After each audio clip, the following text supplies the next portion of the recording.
नमस्कार, मैं खुशी और आप देख रहे हैं अपना न्यूज। आइए नजर डालते हैं आज की बड़ी खबर पर। दक्षिण पूर्व रेलवे गार्डन रिच कोलकाता में मार्च में हुए आरपीएफ इंस्पेक्टरों के स्थानांतरण पर स्थापना में जिसका बल आदेश संख्या 57/2024 दिनांक 29/4/2014 डायरेक्टिव क्रमांक 58 रिवाइज रेलवे बोर्ड लेटर क्रमांक 2024 सेक्शन 6/12 दिनांक 18 मार्च 2024 के आलोक में निकाले गए सभी बल आदेश गार्डन रिच कोलकाता आरपीएफ के प्रधान मुख्य सुरक्षा आयुक्त सह आईजी संजय मिश्रा के कलम से किए गए थे, जिसमें कई भ्रष्टाचार के आरोपी रहे वैसे आरपीएफ के इंस्पेक्टरों का भी तैनाती Sanjay Mishra IG RPF garden rich Kolkata ने की है, जो अपनी दागदार छवि के लिए जाने जाते रहे हैं। उनमें पहले पंक्ति में ही जिनका नाम वह है एसके तिवारी, जो कि टाटा में तैनात थे।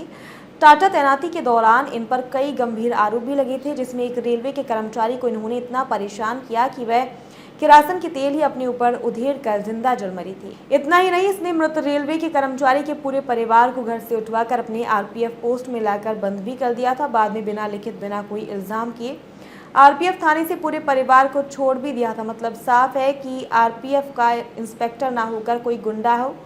वैसे इन्हें रियल गुंडे से तो मुलाकात होती नहीं, सो ये कमजोर और लाचार लोगों के ऊपर जुल्म करते हैं और आम लोगों को डरा धमकाकर उनके विरुद्ध फर्जी मुकदमे करते हैं, जो बाद में फर्जी साबित होती है। अब क्रमांक संख्या 3 संतोष कुमार, इन पर रेलवे के पेड़ काटने के इल्जाम लगे थे। विभाग ने संतोष कुमार के ऊपर इसी संबंध में संतोष कुमार के विरुद्ध विभागीय कार्रवाई की थी।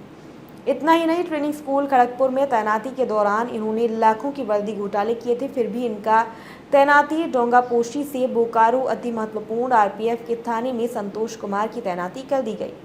वहीं टाटा से एसके तिवारी को पुरुलिया तैनात कर दिया गया है। क्रमांक संख्या 13 मानस मजूमदार को बांकुड़ा से गार्डन रिच मुख्यालय कर दिया गया है। मानस मजूमदार के ऊपर दफा 302 का मुकदमा पंजीकृत है। ये हत्या के आरोपी भी हैं, जिन्हें अति संवेदनशील RPF post garden rich Kolkata में तैनाती कर दी गई है, जबकि गार्डन रिच कोलकाता में दक्षिण पूर्व रेलवे का जोनल मैनेजर बैठते हैं। अब तो भगवान के भरोसे ही जीएम साहब की सुरक्षा है। पता नहीं मानस मजूमदार, जो कि दफा 302 का मुजरिम है, कब कौन सा वारदात कर दे। क्रमांक संख्या 17 राजकुमार साहू बोकारो से महुदा, इनकी तैनाती हुई। इन पर भी रेलवे कर्मचारी को मारने का मुकदमा रांची के एक अदालत में चल रहा है। ये बीते दिनों लेगेट स्कैनर बैटरी के घोटाले में भी लिप्त पाए गए हैं। फिर भी इनकी तैनाती सेंसिटिव पोस्ट से सेंसिटिव पोस्ट में तैनाती आरपीएफ के आईजी संजय मिश्रा के द्वारा कर दी गई है। क्रमांक संख्या 27 भूपेंद्र यादव, इंस्पेक्टर बोजोडी, ये मेदिनीपुर से स्थानांतरित होकर भोजोडी आए हैं। इन पर भी हत्याकांड करने के आरोप लगे थे। बाद में किसी तरह से मामले को मैनेज कर खुली हवा में घूम रहे हैं। इतना तो वैसे इनको उस हत्याकांड के बाद जेल में रहना था। क्रमांक संख्या 34 शुभेंदु राय, ये लैगेट स्कैनर बैटरी घोटाले के मास्टरमाइंड हैं।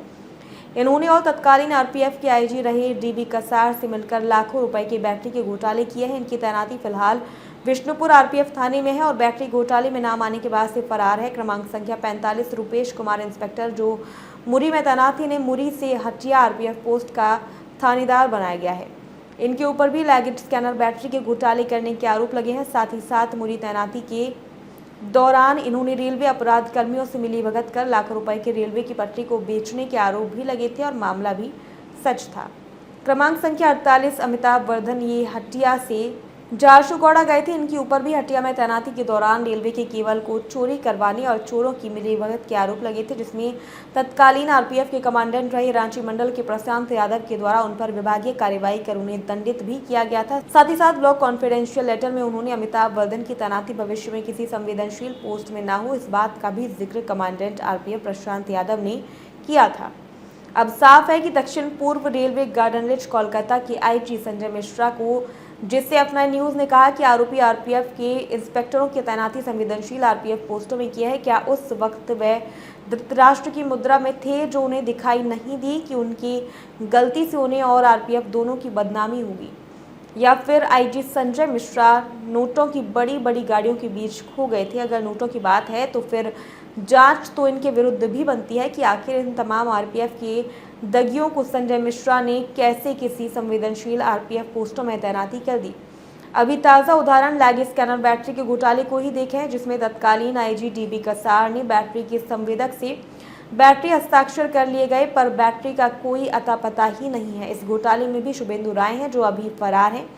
इनकी तैनाती विष्णुपुर जैसे संवेदनशील आरपीएफ थाने में आईजी संजय मिश्रा ने की है। वहीं garden rich Kolkata RPF post में मानस मजूमदार जैसे हत्या दफा 302 जैसे अपराध करने के बावजूद इन्हें गार्डन रिच आरपीएफ पोस्ट में तैनाती कर दी गई है। जवाब तो आखिर Sanjay Mishra IG garden rich दक्षिण पूर्व रेलवे को उनके दिल्ली में बैठे डीजी आरपीएफ मनोज यादव साहब को देना ही होगा, वरना इस मामले में कई आरपीएफ के इंस्पेक्टर अब केंद्रीय सतर्कता आयोग नई दिल्ली के दफ्तर में फोर्स ऑर्डर संख्या जिसे बल आदेश संख्या भी कहते हैं क्रमांक संख्या 57/2024 दिनांक 29 अप्रैल 2024 के विरुद्ध अपनी शिकायत दर्ज कर जांच के लिए लिखेंगे। F9 न्यूज हेड असीम कुमार सामंतो की रिपोर्ट। अब तक के लिए बस इतना ही, फिर होगी आपसे मुलाकात ऐसी एक और बड़ी खबर के साथ। तब तक के लिए नमस्कार और देखते रहिए F9 न्यूज।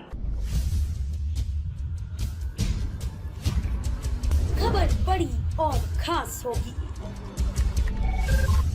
असल वजह की तलाश होगी, दुनिया भर के हर गांव, शहर, गली, मोहल्ले पर नजर हमारी होगी।